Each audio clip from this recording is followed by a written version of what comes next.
τέτοια.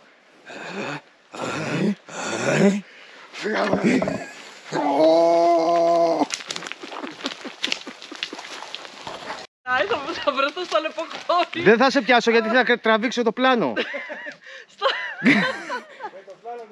Στο λεποχώρι. Έλα ρε Αγγελική, τελείω να γελάσουμε λίγο. Ο Κώστας παίζει χόκεϊ. Περιμένουμε την Αγγελική να κατέβει. Άφησε τον εαυτό σου ελεύθερο, μπράβο, τσουλήθρα. Τον τρόπο της Αγγελικής κατεβαίνοντας στην πλαγιά.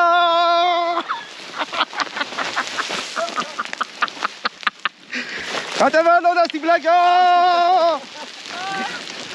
Έφτασα εγώ Αγγελική. Τέλος πάντων, ένα μέρος εκεί πέρα τέλος πάντων που κάνανε τι κάνανε, δεν ξέρω τι κάνανε. Δεν μπορούμε να πούμε στο κοινό, δεν ξέρω τι κάνανε. Κάτι κάνανε πάντως οι άλλοι. Πάμε.